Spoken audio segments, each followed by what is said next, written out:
एक ऐसा महीना, यह मार्गशीर्ष मास एक ऐसा महीना है जिस महीने में आद्रा नक्षत्र के समय शिव महापुराण की कथा कहती है कि आद्रा नक्षत्र में ब्रह्मा और भगवान विष्णु दोनों ने भगवान शंकर की दिव्य ज्योति शिवलिंग का प्रथम दर्शन किया था। ऐसा पवित्र मास मार्गशीर्ष मास।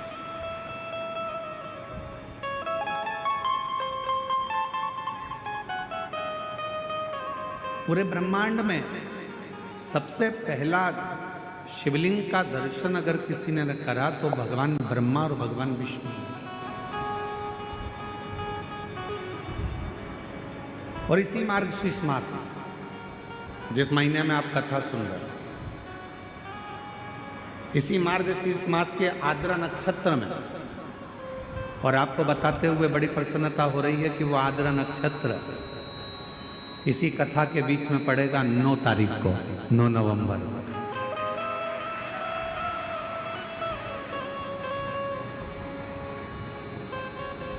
अब लगता है ना कि कवर्धा वालों ने कोई ना कोई ऐसा पुण्य जरूर करा है कि भगवान शंकर की कृपा तो हो रही है, साथ में ब्रह्मा की और नारायण की कृपा भी इन पर हो रही है, जो आद्रा नक्षत्र के समय पर ये पवित्र कथा को श्रवण कर। शिव महापुराण में तो यहाँ तक वर्णन किया गया है कि यदि मार्गशीर्ष मास के आद्रा नक्षत्र के दिन ब्रह्म मुहूर्त से लेकर शाम को प्रदोष काल तक अगर कोई एक बार भी भगवान शंकर के शिवलिंग का दर्शन कर लेता है तो उसकी जिंदगी में उसने कितने भी व्रत करे हो, उपास करे हो, उन व्रतों में, उन उपासों में अगर कोई त्रुटि रह गई हो, कोई गलती हो गई, कोई यज्ञ करा, अनुष्ठान करा, साधना करी, तप करा, व्रत करा, दान करा, पुण्य करा, सत्कर्म करा, उसमें अगर कोई त्रुटि रह जाती है, कोई कमी रह जाती है, कुछ छूट गया होता है, तो केवल मार्गशीर्ष मास के आद्रा नक्षत्र के दिन भगवान शंकर के शिवलिंग का दर्शन कर लेने से वो सारी त्रुटियां समाप्त हो जाती है और शिव की कृपा।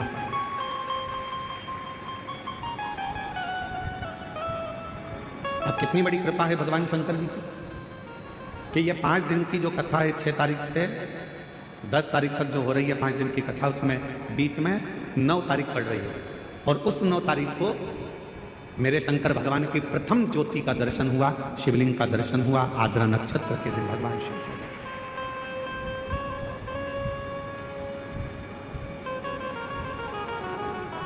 हम निवेदन करेंगे सभी सनातनियों से, सभी शिव भक्तों से, चाहे आप राम जी की आराधना करते हो, चाहे आप भगवान ब्रह्मा की आराधना करते हो, चाहे आप कृष्ण की आराधना करते हो, चाहे आप किसी भी देवी देवता की आराधना करते हो, पर 9 नवंबर आद्रा नक्षत्र के दिन मार्गशीर्ष मास के अंतर्गत 9 नवंबर को आद्रा नक्षत्र में शंकर जी के मंदिर में जाकर दर्शन एक बार अवश्य करो और भगवान शिव की कथा का विस्तार अवश्य।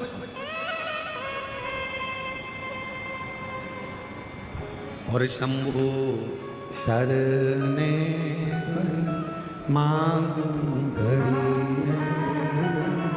दुख काटो दया कर दर्शन।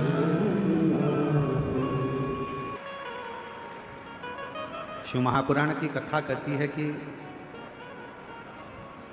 एक नंदी शंकर भगवान के शिवलिंग का मूल माना गया।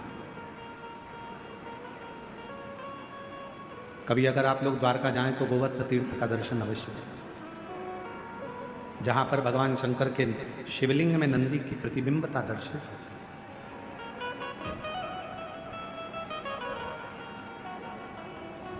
और यह केवल एक प्रसंग नहीं है। एक बार मां जगतजननी जगदम्बा अम्बा मां पार्वती जी ने भी भगवान शंकर के, जब भगवान देवादिदेव महादेव भगवान शंकर कहीं ओझल हो गए, छुप गए, दिखे नहीं, मिलते नहीं, सामने नजर आते नहीं। तब माँ पार्वती जी ने भी भगवान शंकर जी से, भगवान नंदी से, नंदीश्वर से, भगवान शिव के बारे में बहुत सारे आराधना करी, साधन। कई लोग हंसी करते हैं, कई लोग हंसी उड़ाते हैं क्या कि नंदी के, शिव जी का दर्शन कर कर जब हम जाते हैं और नंदी के कान में अगर मंत्र करते हैं तो लोग बाग हंसते हैं। बताओ, पत्थर का नंदी है, पाषाण का नंदी है और उसके कान में ऐसी बात कर कर लोग जाते हैं।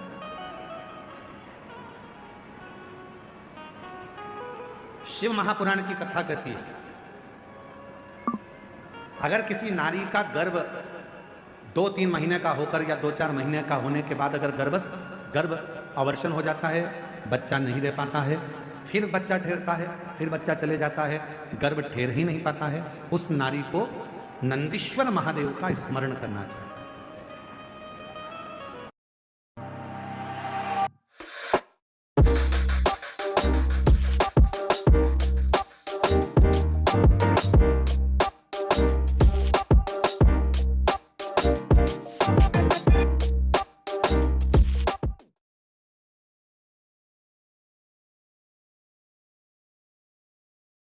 Looks sweet. पर ये फेक तो नहीं है? Real है bro.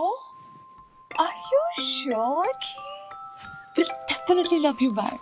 It's a date with the dessert that loves you back. Get Farmley Date Bites in 10 minutes. Blinkit.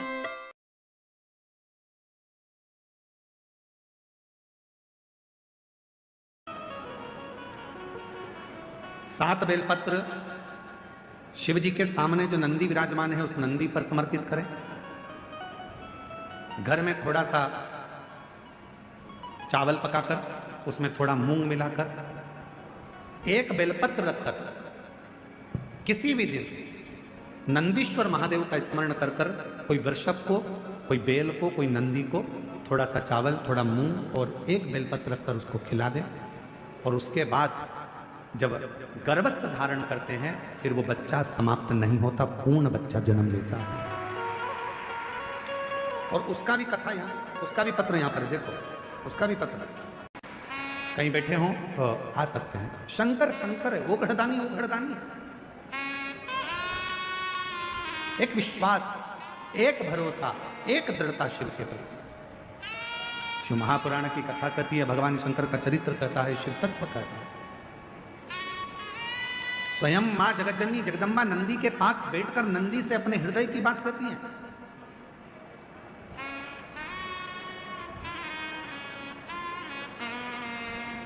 स्वयं जगज्जननी जगदम्बा अंबा मां पार्वती जी नंदी के पास बैठकर शिव की चर्चा करती हैं।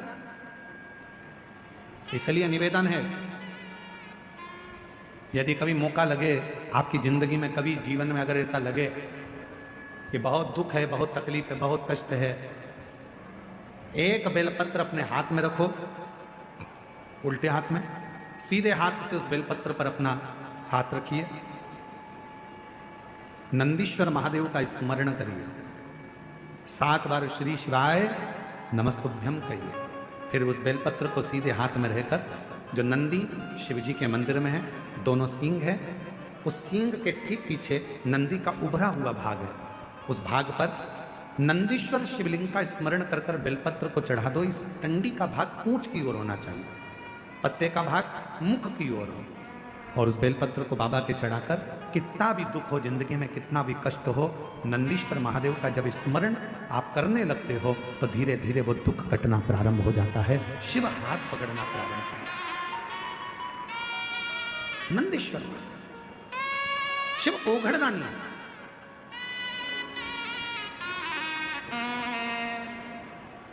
और जो 17 साल के बाद बच्चा हुआ है, एक बार जोरदार ताली बजाकर स्वागत करें। जो जैसी भावना लाया वो वैसा ही फल पाया, नहीं खाली उसे लौटाया, वो मन ही मन हर्षाया। और कर दिया माला माल काशी वाले ने, लुटा दिया भंडार काशी वाले पर चढ़ा। शिव कृपा। जो जैसी भावना लाया वो वैसा ही फल पाया, नहीं खाली उसे लौटाया वो मन ही मन हर्षाया। और कर दिया माला माल काशी वाले ने, लुटा दिया भंडार काशी वाले ने। लुटा दिया भंडार काशी वाले ने, लुटा दिया भंडार काशी वाले ने। ओ कर दिया माला माल काशी वाले ने, लुटा दिया भंडार काशी वाले ने। जो जिस भावना से आए, जिस भाव से। राजन, बलाहक राजा से सैनिक कर रहे हिरण के झुंड में एक गाय का बछड़ा, गाय का बछड़ा बाण मत चला, गाय का बछड़ा मर जाए। तुमने बाण छोड़ा, मान लो हिरण को नहीं लगा और गाय के बछड़े को लग गया तो गाय का बछड़ा तो मर जाएगा। गाय के बछड़े के तो प्राण छूट जाए, बाण नहीं चलाना। राजा बलाहक के मन में आया